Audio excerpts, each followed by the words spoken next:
Hey everyone, and welcome back to another video. Today we're going to be taking a look at the new Diablo 1 event in Diablo 3. So initially a lot of us thought, oh, this is like Diablo 1 Remaster. Well, it's now finally on the PTR, and I suppose I've got some rather mixed thoughts for you. Now, in this video I'll be doing a little bit of live gameplay on a new character, because Blizzard did recommend that you sort of give this a go on a new character, but I have completed the entire thing. I did a very fast run on Master difficulty, so basically like extremely easy on my, like level 70 Demon Hunter. So I have seen all of the content, and basically in this video I'm going to give you a look at what it is, how you can get there, talk about how I thought the content was, and then see if it is a little bit more fun on a basic character like the one that I've just made.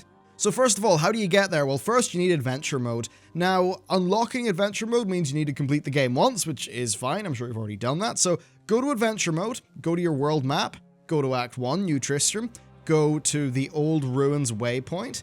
I don't really need to go there, I'm already there, and just wander around this area and eventually you will find a portal. And for me, it turns out the portal is like just over here, and this portal will say Tristram, so we go in, and oh wow, look at this. They've put a new full screen shader on. Yeah, basically somebody has, over at Blizzard, has written a shader which gives you this retro look, so they're calling it Retrovision, and I actually think it's, it's very convincing, isn't it? It does look quite nice indeed. Now, this is just a shader on top of assets that already exist, which is probably the first thing you're also going to notice. This is all stuff that's quite recognizable from Diablo 3. But anyway, we end up here back in the original Tristram. Of course, all on fire, all horrible. And this event has involved them doing the original 16 level long labyrinth. And basically, you progress through the 16 levels, and eventually, you will face off against Diablo, much like how it was in the same game. However, what people have been wondering is, well, how much is this actually like Diablo 1? What have Blizzard actually done? Because one of the first things that people thought when they saw this content is, why the hell is this an event in Diablo 3 that you can do every January, and it's just a once per year event? Surely you're just going to, do a re-release, a remaster. No. So basically, this is an event, and I think that means that it clearly hasn't seen the resources of a full remake, and pretty much as soon as we walk in to level 1 of the Labyrinth, you'll see what I mean. These are Diablo 3 skeletons. We've got the Diablo 3 healing well, the Diablo 3 barrels, the Diablo 3 physics. So essentially, this is a look and feel sort of polish of Diablo 1 put into Diablo 3. That's essentially what they've done here. And I should also not die. And this character's like level 2 or something, so... oh dear. Well, I guess it's a good thing there's a healing well there. Maybe doing this on Master so that I have like no abilities. Shit. Okay, we're back. Anyway, as I was saying, this is Diablo 1 kind of like hacked into Diablo 3, and there's a few things that you'll probably notice first of all. So we are actually limited to our sort of 8 amounts of movement. However, the game still feels very smooth, right? You would have initially thought, wow, you're limited by the movement, that's going to feel different. No, it doesn't really, and you can actually see even within each axis as I move the mouse here, you do wobble about a bit.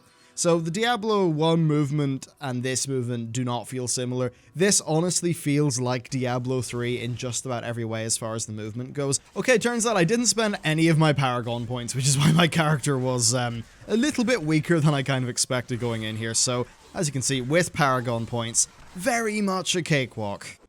Okay, so one thing you're going to notice here is that this layout is actually quite reminiscent of a lot of the layouts in Diablo 3 itself. Now, it's been such a long time since I actually last played Diablo 1 that I honestly have no idea whether the labyrinth layers here are anything resembling what they were actually like. I know there are a few kind of set areas which are as they were with Diablo 1, but I think for the general levels it's pretty much just the cathedral, well, a few other tile sets as well, but it's mainly the Cathedral Ruins tile set that you will already have known from the base game. Honestly, from my perspective, this actually feels a bit like just doing the first dungeon in Diablo 3 up until, like where you go through the cathedral to Leoric. It basically just feels like that for 18 levels with a whole bunch of Easter eggs and, Diablo thrown in to change things up a little bit. Okay, so you can now see that I've made my way a little bit through Labyrinth level 1, and now I'm at Labyrinth level 2. I go in here, I'm now in the second level, and much like your regular Diablo 3 dungeon, this just sort of plays out as you would expect. We've also got enemies here that you'll remember from like other bits of Diablo, like these stealthing guys. Again, it has been so long since I've played Diablo 1 that I just couldn't tell you whether these guys were actually in the original game. Also, while I've been blabbering on here, I just got completely surrounded. Yeah, generally the mobs here are like in massive big packs, so I guess there's that. Anyway, I'm going to keep on going probably until I find the first boss. Okay, so inside this room, I think we've got someone who you might remember. We've got the Butcher, so that's pretty cool. Now, could have the interesting perspective of how much I'll be able to actually do any damage to him here. It seems like this fight might take a little while. Yeah, this really is going to take ages for me to kill. My damage is not great because I don't have that many abilities or any gear. So I'm going to go and, yeah, clear the rest of the floor before I bother doing that. That said, Butcher doesn't seem to want to let me alone, and we also, yes, go here, find Rot Feast. Yeah, got myself into a bit of a pickle there. I didn't expect Butcher to follow me, so that's fun.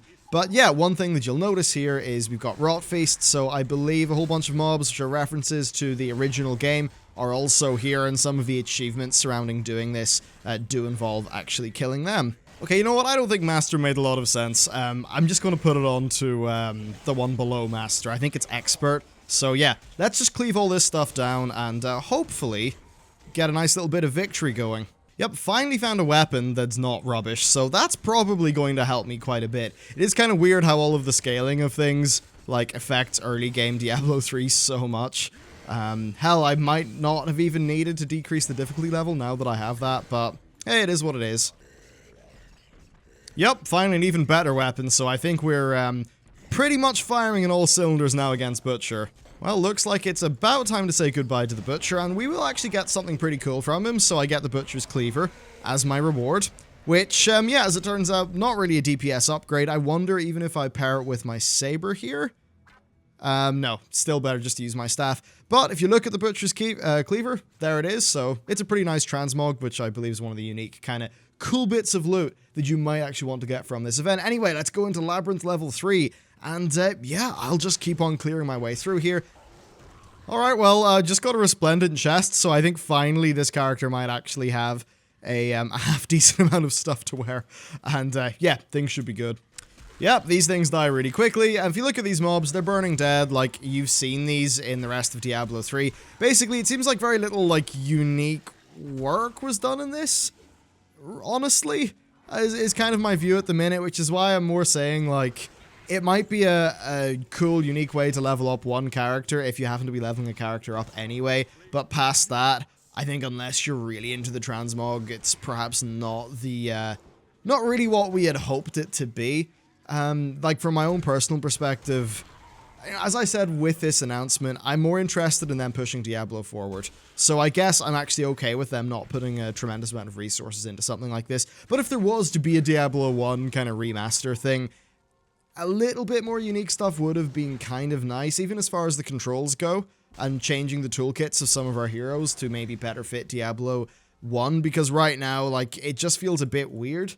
Our characters are, like, really agile, really nimble, really smooth to play, because, of course, you know, time has went on, games are more sophisticated, they're able to make things feel smoother, but that just doesn't feel like some of what I think would end up making Diablo 1 feel like Diablo 1, I guess. And I guess a lot of that's also quite hard, because, you know, how can you get animations similar to those original attacks when your base models are what we're using right now, with all these, like, really cool, you know, cool, complex, awesome animations. So we're here in King Leoric's tomb, so we'll be able to find him pretty soon.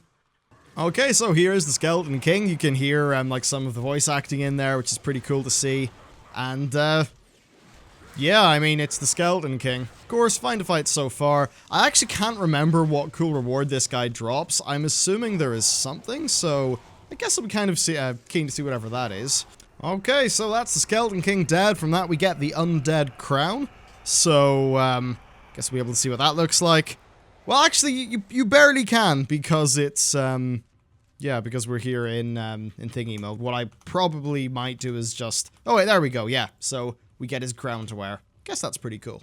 And with Leoric dead, I just went out, and now, yeah, we found the entrance to Labyrinth level 4, and you will see a kind of repeating theme. It's, pretty much just you going through the different levels of the Labyrinth, and I think that's where I want to leave it with this character. Basically, I think this does make a little bit more sense in a kind of less crazily kitted out character. For whatever reason, just that, like, progression of gameplay seems to feel a little bit different. Or, not different, like, just seems to be a little bit more fitting. But other than that, this really is something that you already have seen in Diablo. They've just put a few fancy little effects on it and thrown in some Easter eggs. Anyway, going through to my thoughts on the full run, basically, it's a lot of what I've said in this video. It's Diablo 3 with a little filter on it, and there are some cool bits at the end. I guess technically spoilers, but I believe the last 2 rooms are quite reminiscent to Diablo 1, so, yeah, you kill the bishop dude, and then you go into the other level, which has got like it's kind of like square arrangement thing. You fight Diablo in the middle of it. Once Diablo is dead, the original cinematic plays, where you yank the soul stone out of him, you shove it in your own head, and turns out, oh, the player character in Diablo 1 got corrupted. Which actually, as much as it's not a massive story, was a nice little kind of theme. I guess, yeah, it was more of a thematic thing than a massive, like, big story beat. But yeah, it's a cool, like, overarching theme for Diablo 1. I think that was pretty cool. But if we think about what people remember from Diablo 1, which is the progression, the gameplay, the art style, which is very different to Diablo 3, this doesn't really manage to recapture that. This is basically just something slightly different, to give you a little bit of a nostalgia kick. But to be completely honest with you, if you want to relive Diablo 1, you can do this at any time. You just need to buy Diablo 1. Or you can buy Diablo 2, which I know there's a whole bunch of mods for, which kind of help to make it work in modern systems and modernize it. I'm pretty sure Blizzard actually updated Diablo 2 to work on modern systems as well. So yeah, there's a lot of great Diablo content, like, in the other games. If you want to actually play Diablo 1 Remastered, like, you can pretty much just get away with playing either Diablo 1 or then Diablo 2 with mods to make it actually work and be compatible. Really, the only reason to do this on a character that already exists is curiosity and transmog. You saw I got the Butcher's Cleaver. There are some other rewards. There's also like a pet and a banner and a few things like that, and then achievements if you are interested in achievements in Diablo 3. Personally, though, I'm not. So yeah, it's a kind of take it or leave it thing. I guess it's, you know, you can hop in if you're curious. The Necromancer is also coming out in Diablo. It's not tied to this content release, though, and I have to assume that this will be out of the PTR quite quickly. Or at least, you know, before January, because this event is going to run in January. Really, the main bit of interesting content on the horizon with Diablo is the Necromancer class. Unfortunately, that's paid DLC, though I do guess I understand why. That said, I don't really want another way to play Diablo 3. What I kind of want is another Diablo 3 expansion that pushes the story forward, gives us new locations, new characters, new, you know, like a new sort of like set of runes, stuff like that. Or I want to see Diablo 4, which, you know, takes the mechanics of Diablo 3, throws them out the window, and then does like a, you know, the next version rather than an expansion to expansion iteration. But that's pretty much it. A quick look at Retrovision, what's kind of roughly going on with this Diablo 1 remastered, not remastered event anniversary thing. But that's it for the video. Thanks for watching, and I'll see you next time.